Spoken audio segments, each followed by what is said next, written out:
Hi, Assalamualaikum. My name is Soufi Bin Rofie, and I'm going to present about the study of identification of Monascus isolates and profiling of various fermentation using selected isolated strains. Dyes and colorants are essential for many industries, with synthetic dyes widely used for their low cost, consistent quality, and wide range of colors. Monascus species, a type of fungi that can produce natural pigment and thrive in a range of conditions, including temperature of 25 degrees Celsius to 45 degrees Celsius and pH levels of 2.5 to 8. Beyond pigments, Monascus also has antimicrobial properties, making it a promising option for research and future application. These fungi can produce at least 6 different types of pigment depending on their color. The growth of Monascus is influenced by the factors such as pH, temperature, and nutrient availability. While higher temperature promotes the growth, they do not always lead to increased production of secondary metabolites, including pigments. Objectives for this research are to identify the potential Monascus species isolates obtained from the commercial red yeast rice samples, and also to analyze the composition of fungus fermented substrates using GCMS analysis. Monascus fermentation industry is growing globally, producing pigment, food ingredients, and medical compounds. However, using rice is costly and competes with food supplies, leading to the focus on this research on finding the cheaper alternative substrate.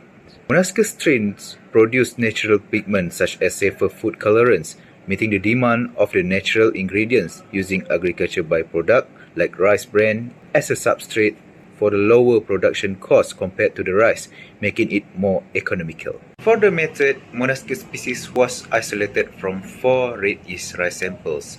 Pure cultures were used for microscopic observation and growth rate studies at 27, 30, and 37 degrees Celsius in triplicate. The samples with the highest growth rate was used for the submerged and solid-state fermentation with rice, rice bran, and wheat as the substrates. The fermented product were extracted with diethyl ether, concentrated using rotary evaporator, and diluted with dichloromethane. Lastly, analyzed with GCMS. These are the results for the microscopic observation. From 100-time magnification, we could see that the hyphae, ascospores, conidia, and red pigment that are same as previous research, which increased the confidence that pure culture of Monascus purpurus has been obtained. For the growth rate at 27 degrees Celsius, sample 3 had the best growth rate of 3.97 plus minus 0.71. At 30 degrees Celsius, sample 1 performed the best with 3.58 plus minus 0.78, and at 37 degrees Celsius, sample 3 had the best growth with 4.53 plus minus 0.64, making it the best sample to grow. The p-values were greater than 0.05. There are no statistically significant between different samples. However, the data trends highlight the sample 3's consistency, especially at 37 degrees Celsius, making it optimal choice for growth. Submerged fermentation showed the contamination issue with ground red yeast rice, so only agar culture substrate were used.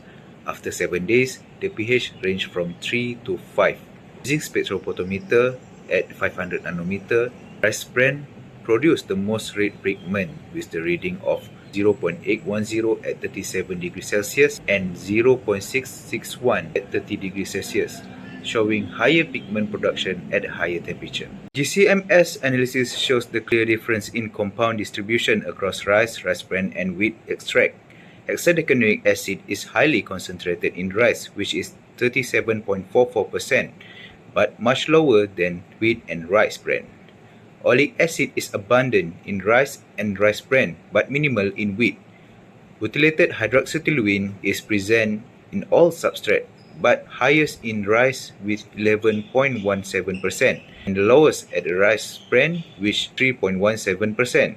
Unique trends are seen with compounds like tetracosan, which primarily found in wheat with 2.66%, and quality of the compound are found here are above 90%. When comparing 30 and 37 degrees Celsius, many compounds decrease at higher temperature due to the thermal degradation. For example, butylated hydroxytoluene dropped significantly, especially in rice bran over 60%, which is 1.14%. However, some compounds increase, such as oleic acid, double in rice bran from 17.48% to 37.45%, and tetracosan appeared at 37 degrees Celsius, especially in wheat, which is 22.7%, where it increased significantly. This indicates that temperature can impact the compound availability differently. The key compounds that are found in the extract offer several benefits, such as hexadecanoic acid, which has antimicrobial, antioxidant, and anti-inflammatory properties. Oleic acid also support heart health, reduce inflammation, and improve skin health. Butylated hydroxytoluene (BHT) also act as powerful antioxidant, preserving food and cosmetic by preventing oxidation.